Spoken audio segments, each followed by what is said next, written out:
Hello, नमस्कार, जय हिंद, वंदे मातरम। दोस्तों, मिलल यादव आपका बहुत बहुत स्वागत करता हूं जीएस चैंपियन अड्डा 24/7 पर।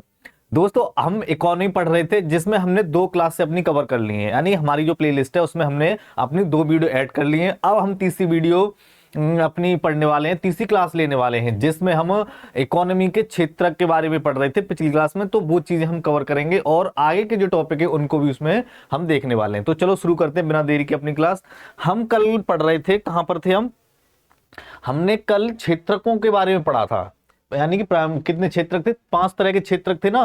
प्राथमिक क्षेत्र, द्वितीयक, तृतीयक, चतुर्थ, पंचम, ये सारे क्षेत्र। इनके बारे में हमने यहाँ तक शायद कवर कर लिया था। चीजें चीजें यहाँ तक हमने कवर कर ली थी, यानी जिसमें हमने प्राइमरी सेक्टर के बारे में पढ़ा था, सेकेंडरी, टर्सरी, क्वार्टनरी, क्वीनरी क्षेत्र के बारे में पढ़ा था। तो शायद यहीं पे थे, यही टॉपिक चल रहा था हमारा। तो आपको ये चीज समझ में आई, यानी चतुर्थक क्षेत्र कौन सा होता है और पंचम क्षेत्र कौन सा होता है, यानी कि क्वार्टनरी सेक्टर और क्वीनरी सेक्टर।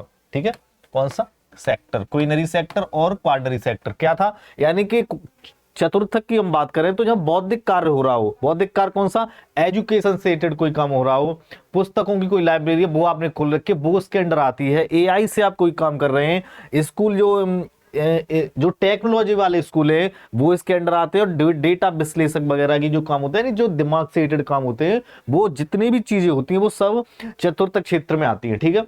पंचम क्षेत्र कौन सा था? पंचम क्षेत्र में क्या है? निर्णय लेने के शीर्ष स्तर, यानी कि जो निर्णय लिए जाते हैं। जैसे एक जिले की अगर हम बात करें तो उसे कौन कंट्रोल करता है? कि आईएएस कंट्रोल करता है। तो आईएएस क्या है? पंचम क्षेत्र में आईएएस से रिलेटेड जो भी काम काज हो रहे होंगे, जो भी जीडीपी में फेरबदल हो रहा होगा, वो क्या होगा? वो पंचम क्षेत्र में आएगा। ठीक है। सीईओ यानी कि चीफ एग्जीक्यूटिव ऑफिसर, किसी कंपनी वगैरह का ये सीईओ होता है। ठीक है। कोई लेखक है, कोई वैज्ञानिक है, या जो मीडिया के लोग हैं, या जो एनजीओ चला रहे हैं, यानी कि सरकारी गैर सरकारी संस्थाएं या अर्ध सरकारी संस्थाएं, जिसे हम एनजीओ के नाम से जानते हैं। तो ये किस में आती है? पंचम क्षेत्र में आती है। ठीक है, ये चीज हमने समझ ली थी, यानी कि इसमें अर्ध सरकारी और गैर सरकारी संस्था शामिल होती हैं। ठीक है, यहां तक हमने अपनी चीजें कवर कर ली थी। अब आगे जो हमारा टॉपिक है वो क्या है? देखो, यहां डिफरेंस दिखाया गया है। वैसे तो हमारा तीसरा था, अब इसमें क्या है? प्राइमरी सेक्टर और टर्सरी सेक्टर, यानी प्राथमिक क्षेत्र और तृतीयक क्षेत्र के बीच में डिफरेंस बताया गया है। यहाँ पर क्या डिफरेंस बताया गया है? यानी कि जो प्राइमरी सेक्टर है यहाँ पर भीड़ भाड़ ज्यादा है, यानी कि लोग रोजगार सबसे ज्यादा प्राप्त करते हैं। यानी कि एम्प्लॉयमेंट की बात करें तो यहाँ लोगों के पास एम्प्लॉयमेंट ज्यादा है और यहाँ ये जीडीपी में योगदान ज्यादा देता है। यानी प्राइमरी सेक्टर में आपको एम्प्लॉयमेंट यानी रोजगार का स्तर ज्यादा मिलेगा, लेकिन जीडीपी में योगदान सबसे कम होगा। टर्सरी से जो क्षेत्र है, यानी टर्सरी सेक्टर है, इस ये जीडीपी में अपना योगदान ज्यादा देता है, बट जो पब्लिक है, जो लोग बाग उसमें कम करते हैं, वो बहुत कम करते हैं। ठीक है। यहाँ पर क्या है? ये इकोनॉमी यानी कि जो जीडीपी है उसमें अपना योगदान अधिक देता है, और यहां पर क्या है? एम्प्लॉयमेंट में योगदान अधिक देता है। ठीक है, किसमें? एम्प्लॉयमेंट एम्प्लॉयमेंट में ये अपना योगदान ज्यादा देता है। ठीक है, यहाँ एम्प्लॉयमेंट अधिक है यानी प्राइमरी सेक्टर में, और टर्सरी सेक्टर में जीडीपी में अपना योगदान ज्यादा देता है। मैं इधर लिख दे रहा हूं, इसमें कंफ्यूजन हो रही होगी। ठीक है, किसमें योगदान ज्यादा देता है? जीडीपी में। ये जीडीपी में अपना योगदान ज्यादा देता है टर्सरी क्षेत्र। ठीक है, देखो यहां दे रखा है, यानी रोजगार एम्प्लॉयमेंट है वो मध्यम है, कितना है? 32.5% है, और जीडीपी इसमें बहुत सबसे कम है। ये जीडीपी सीधी बात, इन दोनों के बीच कंपेरिजन में ये बात याद रखनी है कि इसमें जीडीपी का योगदान सबसे कम है, इसमें जीडीपी का योगदान सबसे ज्यादा है।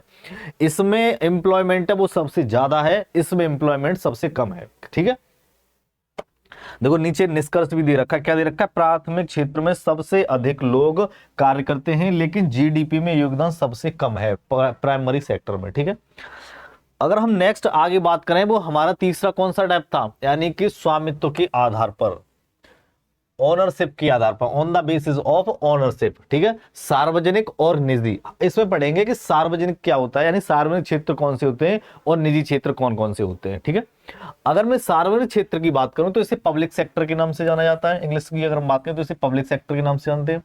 इसमें क्या है? सार्वजनिक क्षेत्र, सार्वजनिक का मतलब होता है सब लोगों का। सार्वजनिक वर्ड से ही आपको समझ में आ रहा होगा, सार्वजनिक वर्ड से ही समझ में आ रहा होगा, यानी सबकी हिस्सेदारी, यानी एक तरह से पूरी तरह से अगर एक तरह से बात करें तो ये सरकार के अंडर आता है, यानी सरकारी चीजें होती हैं। इसमें जो सरकार का योगदान होता है वो 51% या उससे अधिक होता है। कोई भी काम है, कोई भी काम है, कोई स्कूल है, कोई हॉस्पिटल है, रेलवे है, रोडवे है, एयरवेज है, रो या सड़क है, कुछ भी है, वहां पर जब 51% है, 51% से अधिक योगदान किसी का होता है, वो चीज उसी की मान ली जाती है। अगर प्राइवेट सेक्टर का उसमें योगदान 51% से अधिक है तो वो निजी क्षेत्र में आएगी। अगर सरकार का योगदान 51% से अधिक है तो वो किस में आएगी, सार्वजनिक क्षेत्र में आएगी। ठीक है, इन दोनों के बीच में कंपेरिजन ही समझो, यानी कि सरकार का जो योगदान होता है, जो सरकार की भूमिका होती है, वो 51% से अधिक है तो वो सार्वजनिक क्षेत्र होगा। और वो 51% से अगर 51% से इसमें कम है तो वो किसकी होगी, निजी की, यानी निजी क्षेत्र की 51% है। कोई भी काम है उसमें अगर 51% निजी की है तो वो निजी क्षेत्र होगा, सरकार की है तो सरकारी क्षेत्र होगा। ठीक है, दूसरा कौन सा है, निजी क्षेत्र, यानी कि प्राइवेट सेक्टर। ठीक है, हिस्सेदारी समझ में आ गई, यानी कि 51% अगर सरकार की है तो सार्वजनिक है। अगर किसी व्यक्ति की है, यानी कि सरकार से अलग किसी की 51% से अधिक की वृद्धि, अधिक से ज्यादा हिस्सेदारी है किसी भी काम में, तो वो क्या होगा, निजी क्षेत्र होगा। ठीक है, इसका उद्देश्य क्या है, यानी ये चीजें क्यों बनाई गई, यानी कि जो सार्वजनिक चीजें हैं, प्राइवेट चीजें हैं, ये क्यों बनाई गई, इसका क्या क्या उद्देश्य था, क्यों लाया, यानी वो सरकार लेके आई थी, वो लोक कल्याण के लिए लेके आई थी, जिससे लोगों का कल्याण हो सके। हमारे यहाँ पर प्राइवेट बसें भी आपने देखी होंगी, सरकारी बसें भी देखी होंगी, प्राइवेट स्कूल भी हैं और सरकारी स्कूल भी हैं, है ना, प्राइवेट हॉस्पिटल भी हैं और सरकारी हॉस्पिटल भी हैं। अब इसका मतलब कारण क्या है, क्यों इन्हें रखा गया है, इन्हें इसलिए सरकारी को इसलिए रखा गया है जिससे हर व्यक्ति का कल्याण किया जा सके। समाज में सारे लोग अमीर नहीं है, सबके पास पैसा नहीं है, अब किसी को दवा चाहिए तो हो सकता है कि जो प्राइवेट हॉस्पिटल है उसकी फीस ज्यादा हो, वो इसे पे न कर पा रहा हो, तो वो क्या है कि सरकार के द्वारा बनाए गए जो हॉस्पिटल है उनसे अपनी दवा लेगा, तो उसके लोक कल्याण के लिए बनाया गया है। नॉर्मल फीस होती है सरकारी की, स्कूल है उसकी भी नॉर्मल फीस है, जिससे हर व्यक्ति को सेवा मिल सके। ठीक है, अगर निजी की बात करें तो निजी क्षेत्र में क्या है, अधिक से अधिक लाभ कमाना। निजी क्षेत्र का सीधा ये है कि भाई हमारा स्कूल है तो हम तो 1000 फीस लेंगे, 1000 रुपए फीस लेंगे, हॉस्पिटल है तो हम तो लाखों रुपए इलाज में जो खर्चा हो रहा है उसके लाखों रुपए लेंगे, तो क्या है, वो अधिक से अधिक लाभ कमाने के लिए काम करता है। निजी क्षेत्र है वो अधिक से अधिक लाभ कमाने के लिए करता है, और जो पब्लिक सेक्टर है यानी सार्वजनिक क्षेत्र है वो अधिक से अधिक लोक कल्याण के लिए काम करती है। ठीक है, इसमें क्या है, पदोन्नति, यानी इसमें बहुत से लोग काम करते हैं, तो जो काम करते हैं वो किस आधार पर इन पर पदोन्नति होती है, तो सार्वजनिक क्षेत्र है, सरकार में आपने देखा सरकारी जो नौकरी होती है उसमें किस बेस पर आपका प्रमोशन होता है, सीनियरिटी बेस पर होता है ना, यानी कि आप जैसे जैसे जैसे जैसे आपका एक्सपीरियंस बढ़ता जाएगा जॉब में, वैसे ही आपको क्या है कि प्रमोशन मिलता जाएगा। ठीक है, जैसे कोई भी आदमी जैसे पुलिस में लगता है तो पहले क्या बनता है, कांस्टेबल बनता है, फिर हेड कांस्टेबल बनता है, फिर सब इंस्पेक्टर बनता है, फिर एसओ वगैरह तमाम उसके वो होते ना पद, उन पे उसकी पदोन्नति होती चली जाती है। तो किस आधार पर, यानी जो सार्वजनिक क्षेत्र होता है उसमें जो पदोन्नति होती है वो वरिष्ठता के आधार पर होती है, यानी कि सीनियरिटी के बेस पर होती है। और जो प्राइवेट सेक्टर होता है वहां पर जो पदोन्नति यानी प्रमोशन होता है वो किस आधार पर होता है, वो आपके नॉलेज यानी कि दिमाग, योग्यता, ठीक है, एलिजिबिलिटी, मेरिट के आधार पर आपका ये पदोन्नति होती है, यानी कि आपका प्रमोशन होता है निजी क्षेत्र में। ठीक है, इसमें विशेषताओं की बात करें, इससे करेक्टर्स की बात करें तो इसकी क्या क्या विशेषताएं होंगी। अगर विशेषताओं की बात करें तो कोई भी नौकरी है, चाहे प्राइवेट नौकरी है चाहे सरकारी नौकरी है, उसमें क्या क्या होता है, यानी कि पेंशन होगी, सैलरी होगी, रहन सहन होगा, आपका हो सकता है आपको घर दिया गया हो, घर के अलावा आपको छुट्टियां दी गई होंगी। तो जो प्राइवेट सेक्टर है उसमें ये चीजें फिक्स नहीं होती हैं, घट बढ़ जाती हैं, वो अपनी स्थिति के हिसाब से चीजें। लेकिन जो सरकारी होता है उसमें आपकी नौकरी है वो स्थिर है, नौकरी से कोई निकाल नहीं सकता आपको। अगर आप एक बार लग गए, आपको आवास मिलेगा उसके साथ में, तो सरकार की तरफ से मिलेगा आपको, ऐसा नहीं है वहां पे अलग से किराया देना पड़े। आपको पेंशन मिलेगी, आपकी सैलरी होगी फिक्स होगी, आपकी जो छुट्टियां होंगी वो फिक्स होंगी, किसमें, सार्वजनिक क्षेत्र में। ठीक है, वहीं अगर निजी क्षेत्र की बात करें हम, यानी प्राइवेट सेक्टर की बात करें, तो ये गैर स्थिर नौकरी होगी। गैर स्थिर का मतलब हो सकता है कल आपको नौकरी से निकाल दिया जाए। ठीक है, उसका क्या, उच्च वेतन, यहाँ वेतन तो उच्च मिलता है, मेन बात वेतन की है ना, यहाँ वेतन है वो उच्च मिलता है, लेकिन यहाँ जो वेतन होता है वो फिक्स होता है, ठीक है, इंस्टेंट होता है, फिक्स होता है, ठीक है। यहाँ जो वेतन होता है यानी कि सार्वजनिक क्षेत्र वो फिक्स होता है, और जो प्राइवेट सेक्टर में वेतन होता है वो उच्च वेतन होता है सरकार की कंपैरिजन में, ठीक है। यहाँ अधिक कंपटीशन देखने को मिलता है, क्योंकि वेतन ज्यादा है तो लोग कंपटीशन भी अधिक करते हैं, इसलिए कहते हैं मेरा प्रमोशन हो, अधिक से अधिक मैं सैलरी कमाऊं इससे। यहाँ पर छुट्टियां आपकी कोई फिक्स नहीं होती, आपको छुट्टी नहीं मिलती है। यहाँ पर आपको कोई पेंशन की सुविधा नहीं होती है। यहाँ पर आपको किसी भी तरह की बीमारी हो गई, कोई फंड वगैरह या रहन सहन या उस कंपनी की तरफ से कोई भी सुविधा नहीं मिलती है, किसी भी तरह की सिक्योरिटी नहीं मिलती है, ठीक है। तो निजी क्षेत्र और सार्वजनिक क्षेत्र आपके समझ में आया। सार्वजनिक क्षेत्र क्या है, यानी कि सरकार की हिस्सेदारी 51% से किसी काम में, तो वो सार्वजनिक क्षेत्र है। किसी व्यक्ति की अगर किसी काम में 51% से अधिक हिस्सेदारी है तो वो निजी क्षेत्र है, ठीक है। निजी का उद्देश्य क्या है, अधिक से अधिक लाभ कमाना, और जो सार्वजनिक क्षेत्र है इसका उद्देश्य क्या है, इसका उद्देश्य लोक कल्याण की भावना, नहीं कि अधिक से अधिक लोगों का कल्याण किया जाए, ठीक है। कर्मचारी की आपने देखी वरिष्ठता के आधार पर यहाँ पर प्रमोशन होता है, निजी क्षेत्र में योग्यता के आधार पर होता है, और जो सार्वजनिक क्षेत्र है यहाँ नौकरी होती है, वो नौकरी है वो स्थिर है, आवास, पेंशन, छुट्टी वगैरह सब कुछ निश्चित होती है सार्वजनिक क्षेत्र में, ठीक है। निजी क्षेत्र में ये चीजें स्थिर नहीं होती, गैर स्थिर होती हैं, बट वहां पर जो सैलरी होती है वो अधिक होती है सरकार की कंपैरिजन में, ठीक है। अगर हम नेक्स्ट की बात करें, नेक्स्ट क्या है, कार्य के आधार पर, यानी कि हमने जो शुरुआत में जो क्षेत्रक पढ़े थे वो तीन तरह के पढ़े थे, तीन तरह के पढ़े थे, उनमें एक हमारा था कार्य के आधार पर। किस पर था, कार्य के आधार पर, यानी लोगों के कामकाज के आधार पर। अब काम के आधार पर ये कितने तरह का होता है, काम के आधार पर ये दो तरह का होता है, एक तो होता है संगठित और एक होता है असंगठित, ठीक है। कौन सा होता है, संगठित और असंगठित। अब संगठित क्या होते हैं, असंगठित क्या होते हैं। संगठित क्षेत्र की बात करें तो इसे हम ऑर्गेनाइज्ड के नाम से भी जानते हैं, ऑर्गेनाइज सेक्टर, ठीक है, ऑर्गेनाइज सेक्टर के नाम से भी जानते हैं। अब इस संगठित में क्या है, संगठित शब्द से ही समझ में आ रहा होगा, कोई भी चीज संगठित है मतलब वहां रूल रेगुलेशन से काम हो रहे हैं, रूल रेगुलेशन से आना जाना हो रहा है, रूल रेगुलेशन से चीजें मिल रही है, पेंशन मिल रही है, तनख्वाह मिल रही है, छुट्टी मिल रही है, काम का टाइम फिक्स है, वहां पर आने जाने का टाइम फिक्स है, तो वो क्या संगठित है। संगठित वर्ड से ही समझ में आ रहा होगा आपको, ठीक है। यानी कि जो संगठित क्षेत्र की हम बात करें तो यहाँ पर जो नौकरी है वो क्या है, निश्चित नौकरी होती है संगठित क्षेत्र में, ठीक है।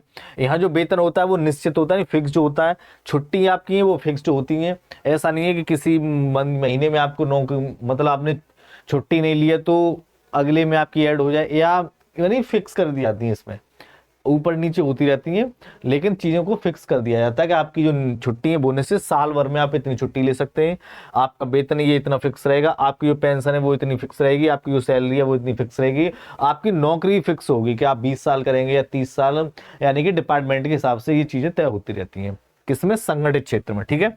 उदाहरण की हम बात करें, यानी एग्जाम्पल, एग्जाम्पल क्या है, यानी सरकारी कंपनी, नहीं यार इसमें कुछ गड़बड़ है, हाँ ठीक है, कोई भी सरकारी कंपनी है, यानी सरकार के द्वारा इन चीजों को निश्चित कर दिया जाता है, कोई भी सरकारी कंपनी है वहां पर जो काम काम होगा वो फिक्स होगा, वहां छुट्टी होगी वो फिक्स होगी, वहां जो आपकी सैलरी होगी वो फिक्स होगी।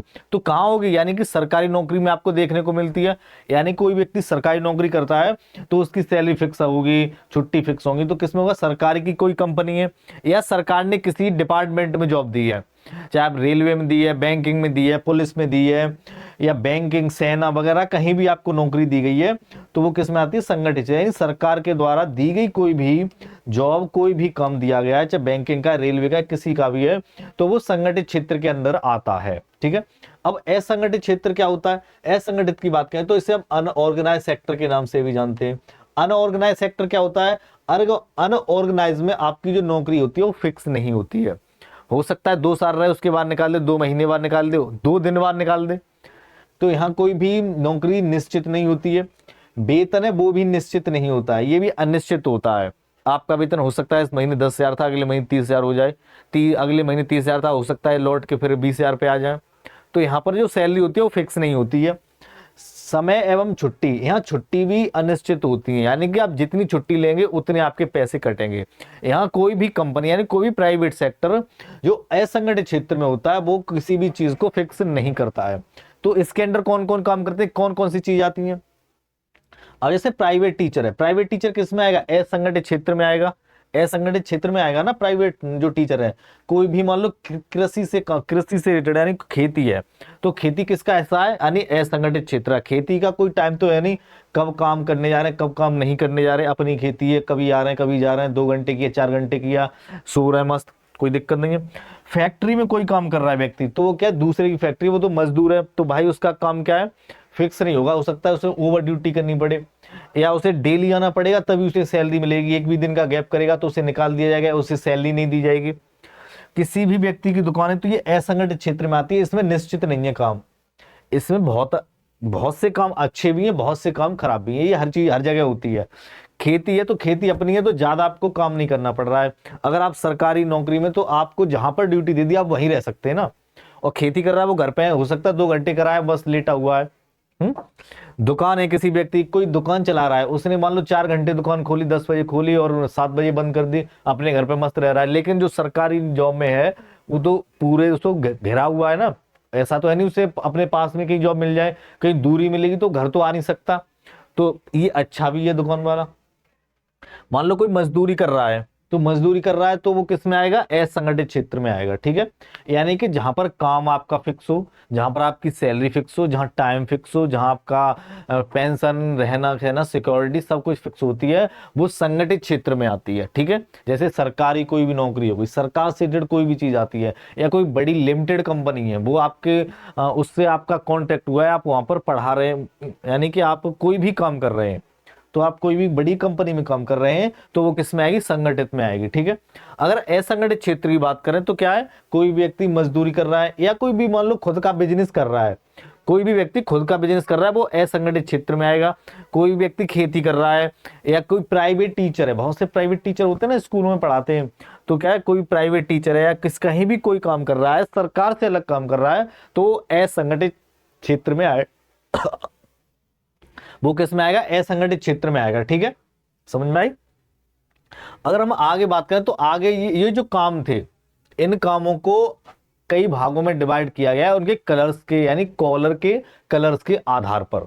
यानी कि जो संगठित क्षेत्र थे, असंगठित क्षेत्र थे, उनमें जो काम हो रहे थे, उन कामों को व्यक्ति के कॉलर के कलर के आधार पर डिवाइड किया गया है, ठीक है।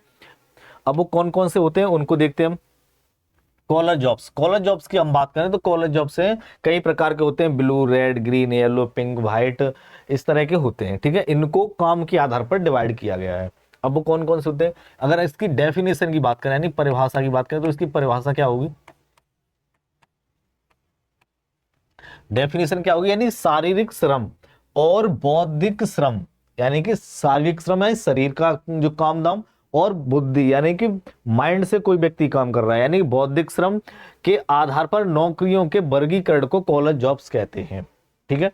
यानी कि कोई भी व्यक्ति है जो शारीरिक श्रम कर रहा है, यानी कोई भी मजदूर है तो शरीर का ही काम कर रहा है, और कोई व्यक्ति है वो बौद्धिक श्रम कर रहा है, ऐसे मान लो लॉयर है, डॉक्टर है, टीचर है, ये क्या है, बौद्धिक काम कर रहा है, यानी इंटेलेक्चुअल लेबर का काम कर रहे हैं, ठीक है। तो इनके जो नौकरी हैं उनको कलर के आधार पर वर्गीकरण किया गया है, उससे हम कॉलर जॉब्स कहते हैं, ठीक है।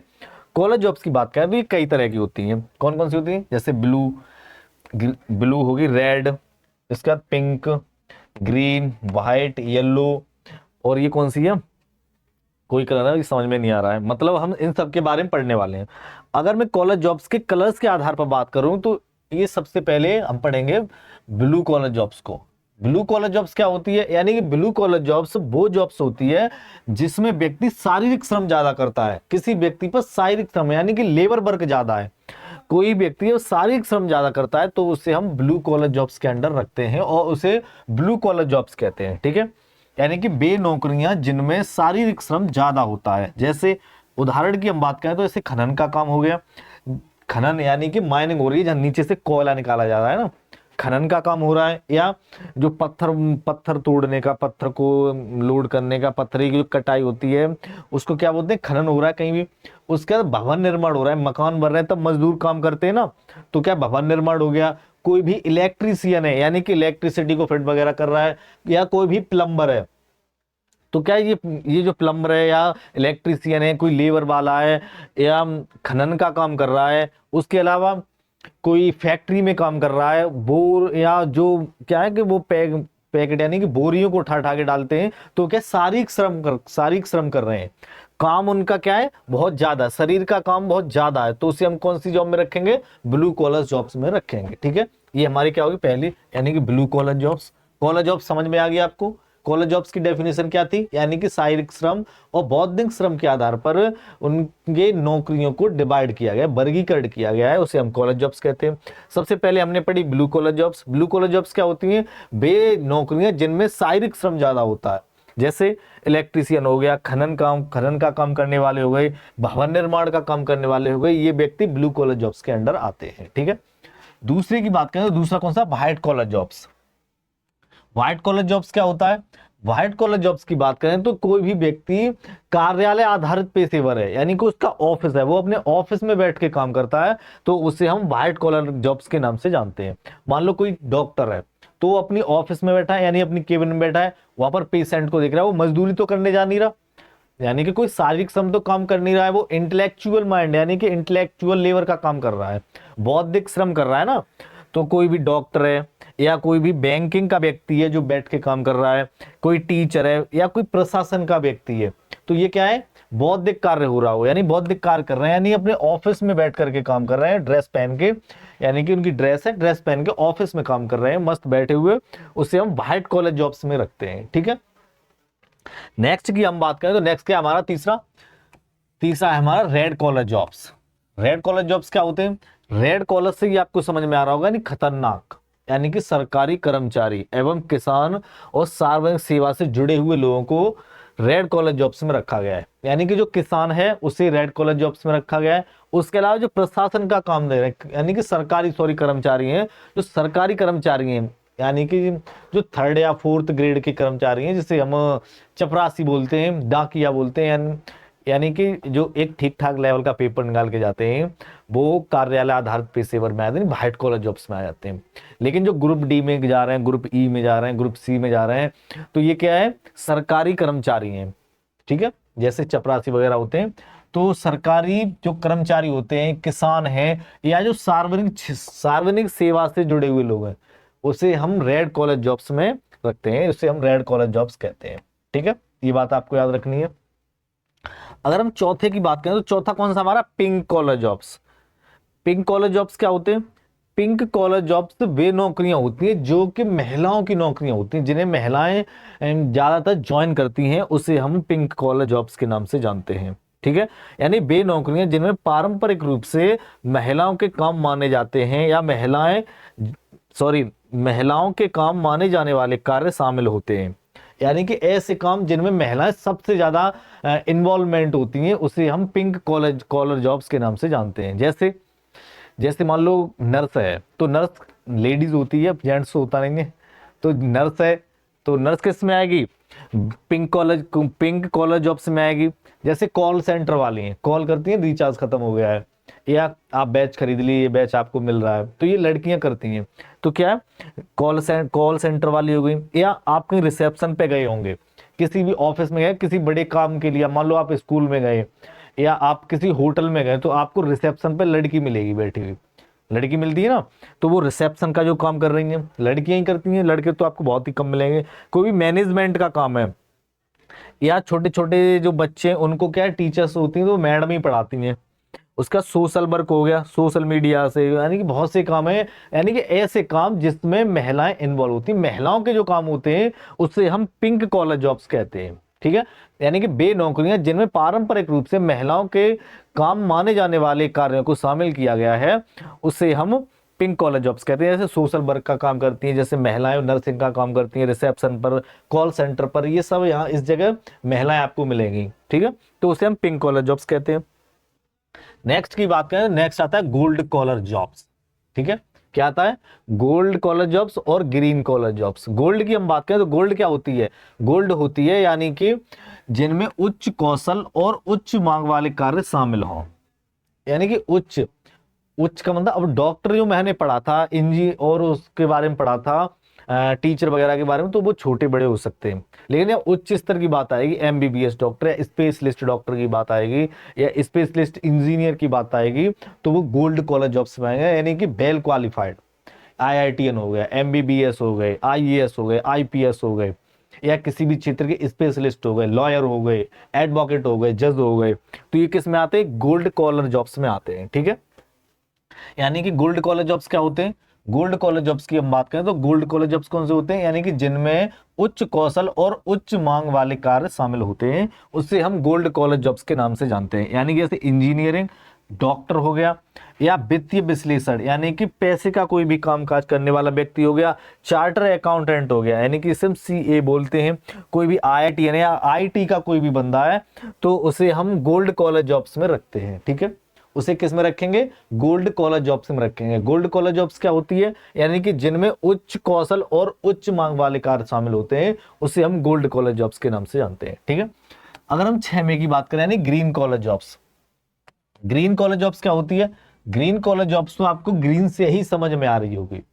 ग्रीन कॉलर जॉब्स ग्रीन से ही समझ में आ रही होगी, यानी कि पर्यावरण से रिलेटेड, एनवायरमेंट से रिलेटेड, एनवायरमेंट से रिलेटेड जो जॉब्स होती है उसे हम ग्रीन कॉलर जॉब्स कहते हैं। यानी कि ऐसे व्यक्ति जो पर्यावरण को संरक्षण कर रहे हैं या पर्यावरण पर काम कर रहे हैं, तो उसे हम ग्रीन कॉलर जॉब्स में रखते हैं। ठीक है, क्या है इसकी डेफिनेशन? यानी कि पर्यावरण स्थिरता और संरक्षण। ठीक है, पर्यावरण स्थिरता और संरक्षण पर केंद्रित कोई भी कार्य होता है तो उसे ग्रीन कॉलर जॉब्स में रखा जाता है।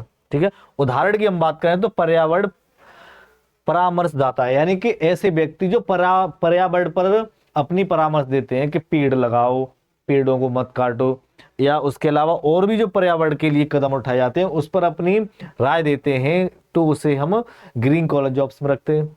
उसके अलावा जैसे सोलर पैनल, सौर पैनल हो गए, सौर पैनल को स्थापित करने वाले, जैसे टरबाइन को लगाने वाले, तो ये जो पर्यावरण के लिए आइडियाज देते हैं, पर्यावरण पर जो काम करते हैं, उसे हम ग्रीन कॉलर जॉब्स में रखते हैं। Got it?